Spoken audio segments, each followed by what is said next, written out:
Assalamualaikum warahmatullahi wabarakatuh. Alhamdulillah, alhamdulillahilladzi arsala rasulahu bil huda wa dinil haqq liyudhhirahu ala dini kullih walau karihal kafirun. Asyhadu an la ilaha illallah wahdahu la syarikalah wa asyhadu anna Muhammadan abduhu wa rasuluh. Allahumma sholli wa sallim wa barik ala Muhammad wa ala alihi wa ashabihi wa man tabi'ahum bi ihsani ila yaumiddin. Para jamaah yang dimuliakan oleh Allah Subhanahu wa taala, marilah kita senantiasa untuk selalu bersyukur kehadirat Allah Subhanahu wa taala, karena Allah Subhanahu wa taala telah banyak memberikan rahmat, nikmat dan hidayah kepada kita semua. Termasuk pada saat ini, tanpa rahmat, nikmat dan hidayah dari Allah Subhanahu wa taala, kita tidak akan pernah bisa melangkahkan kaki menuju ke tempat yang insyaallah dimuliakan oleh Allah Subhanahu wa taala ini. Sholawat serta salam mudah-mudahan tetap tercurah kepada Nabi besar Muhammad Sallallahu Alaihi Wasallam. Para jamaah yang dimuliakan oleh Allah Subhanahu wa taala, pada pertemuan kali ini kita akan melanjutkan kajian tafsir Al-Fatihah. Alhamdulillah, segala puji lillahi bagi Allah Rabbil Alamin. Alhamdulillahi Rabbil Alamin, segala puji bagi Allah Rabb semesta alam. Rabbil Alamin, Rabb semesta alam. Al-Qurra as-sab'ah, yaitu 7 ahli qiraah, membacanya dengan memberi harokat dhammah pada huruf dal pada kalimat alhamdulillah yang merupakan mubtada dan khobar. Abu Ja'far bin Jarir mengatakan alhamdulillah berarti syukur kepada Allah Subhanahu wa taala semata dan bukan kepada sesembahan selain Allah, bukan juga kepada makhluk yang diciptakannya atau segala nikmat yang telah Dia anugerahkan kepada hamba-hambanya yang tidak terhingga jumlahnya, dan tidak ada seorang pun selain Allah yang mengetahui jumlahnya, berupa kemudahan berbagai sarana untuk menaatinya dan anugerah kekuatan fisik agar dapat menunaikan kewajiban-kewajibannya. Selain itu, pemberian rizki kepada mereka di dunia serta pelimpahan berbagai nikmat dalam kehidupan yang sama sekali mereka tidak memiliki hak atas hal itu, juga sebagai peringatan dan seruan kepada mereka akan sebab-sebab yang dapat membawa kepada kelanggengan hidup di surga, tempat segala kenikmatan yang abadi. Hanya bagi Allah segala puji, baik di awal maupun di akhir. Ibnu Jarir rahimahullah mengatakan, alhamdulillah merupakan pujian yang disampaikan Allah untuk dirinya. Di dalamnya terkandung perintah kepada hamba-hambanya supaya mereka memujinya seolah-olah Dia mengatakan, ucapkanlah alhamdulillah. Lebih lanjut, Ibnu Jarir menyebutkan telah dikenal di kalangan para ulama mutaakhirin bahwa alhamdu adalah pujian melalui ucapan kepada yang berhak mendapatkan pujian, disertai penyebutan segala sifat-sifat baik yang berkenaan dengan dirinya maupun berkenaan dengan pihak lain.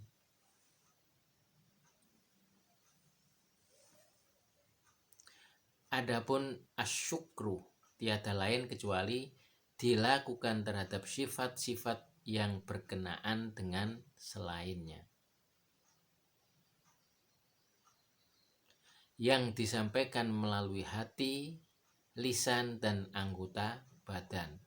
sebagaimana diungkapkan oleh seorang penyair, afadhan afadhatukum afadhatukun na'ma'u minni thalathah yadi walisani wadwamiri al-mujabbah. Nikmat paling berharga yang telah kalian peroleh dariku ada 3 macam, yaitu melalui kedua tanganku, lisanku, dan hatiku yang tidak tampak ini. Namun demikian, mereka berbeda pendapat mengenai mana yang lebih umum, alhamdu ataukah asyukru. Mengenai hal ini terdapat 2 pendapat. Dan setelah diteliti antara keduanya terdapat keumuman dan kekhususan. Alhamdu lebih umum daripada asyukru karena terjadi pada sifat-sifat yang berkenaan dengan diri sendiri dan juga pihak lain. Misalnya Anda katakan aku memujimu atau alhamdu karena sifatnya yang kesatria dan karena kedermawanannya. Tetapi juga lebih khusus karena hanya bisa diungkapkan melalui ucapan. Sedangkan asyukru lebih umum daripada alhamdu karena ia dapat diungkapkan melalui ucapan, perbuatan, dan juga niat. Tetapi lebih khusus karena tidak bisa dikatakan bahwa aku berterima kasih kepadanya atas sifatnya yang kesatria, namun bisa dikatakan aku berterima kasih kepadanya atas kedermawanan dan kebaikannya kepadaku. Demikian itu yang disimpulkan oleh sebagian ulama mutaakhirin, wallahu a'lam. Diriwayatkan dari Al-Aswad bin Syari, katanya, qultu ya Rasulullah, ala ansaddaka mahamida hamidtu biha rabbi tabaruka wa ta'ala. Faqala amma in rabbika yuhibul hamda. Aku berkata kepada Nabi SAW, ya Rasulullah, maukah engkau aku puji dengan berbagai pujian seperti yang aku sampaikan untuk Rabbku Allah tabaraka wa ta'ala. Maka beliau bersabda, adapun sesungguhnya Rabbmu menyukai pujian atau alhamdu. Hadis riwayat Imam Ahmad dan Nasai. Diriwayatkan Abu Isa At-Tirmidzi, An-Nasai, dan Ibnu Majah dari Jabir bin Abdullah. Ia berkata, Rasulullah Shallallahu Alaihi Wasallam bersabda, afdalu dzikri la ilaha illallah wa afdalu du'ai alhamdulillah. Sebaik-baik zikir adalah kalimat la ilaha illallah dan sebaik-baik doa adalah alhamdulillah. Menurut At-Tirmidzi, hadis ini hasan gharib dan diriwayatkan Ibnu Majah dari Anas bin Malik radhiyallahu an. Katanya Rasulullah Shallallahu Alaihi Wasallam bersabda, ma an'amallahu alayya ala abdin ni'matan faqala alhamdulillah illa kana alladhi u'tiya afdhala min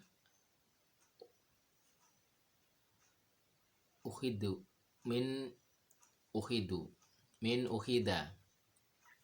Allah tidak menganugerahkan suatu nikmat kepada seorang hamba lalu ia mengucapkan alhamdulillah, melainkan apa yang diberikannya itu lebih baik daripada yang diambilnya. Kemudian alif dan lam pada kata alhamdulillah dimaksudkan untuk melengkapi bahwa segala macam jenis dan bentuk pujian itu hanya untuk Allah semata. Ar-Rabb adalah pemilik, penguasa, dan pengendali. Menurut bahasa, kata Rabb ditunjukkan kepada Tuhan dan kepada yang berbuat untuk perbaikan. Semuanya itu benar bagi Allah Ta'ala karena Ar-Rabb tidak digunakan untuk selain dari Allah kecuali jika disambung dengan kata lain setelahnya. Misalnya Rabbud-Dar, pemilik rumah. Sedangkan kata Ar-Rabb secara mutlak hanya boleh digunakan untuk Allah Subhanahu wa Ta'ala. Ada yang mengatakan bahwa Ar-Rabb itu merupakan nama yang agung, Al-Ismul A'zam, sedangkan Al-Alamin adalah bentuk jamak dari kata alam, yang berarti segala sesuatu yang ada selain Allah Subhanahu wa Ta'ala.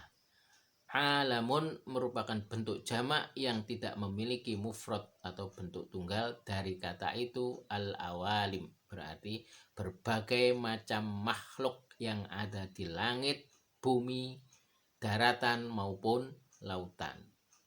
Dan setiap angkatan pada suatu kurun atau zaman atau generasi disebut juga alam. Bishr bin Imaroh meriwayatkan dari Abu Rauh, dari Ad-Duha, dari Ibnu Abbas, alhamdulillahirabbil alamin, artinya segala puji bagi Allah, pemilik seluruh makhluk yang ada di langit dan di bumi, serta apa yang ada di antara keduanya, baik yang kita ketahui maupun yang tidak kita ketahui. Az-Zajjaj mengatakan al-alam berarti semua yang diciptakan oleh Allah di dunia dan di akhirat. Sedangkan Al-Qurtubi mengatakan apa yang dikatakan Al-Jazaz itulah yang benar karena mencakup seluruh alam yaitu dunia dan akhirat. Menurut penulis yaitu Ibnu Katsir, al-alam berasal dari kata al-alamat. Karena alam merupakan bukti yang menunjukkan adanya pencipta serta keesaannya. Sebagaimana Ibnu Mu'taz pernah mengatakan, sungguh mengherankan bagaimana mungkin seorang bisa menduakai Rob atau mengingkarinya padahal dalam setiap segala sesuatu terdapat tanda atau terdapat ayat untuknya yang menunjukkan bahwa dia adalah Esa. Dia adalah penciptanya, dia adalah Robnya. Itulah tafsir ayat surat Al-Fatihah ayat kedua yaitu Alhamdulillahirabbil alamin. Demikian yang bisa saya sampaikan, mudah-mudahan bisa bermanfaat. Billahi taufiq wal hidayah. Wassalamualaikum warahmatullahi wabarakatuh.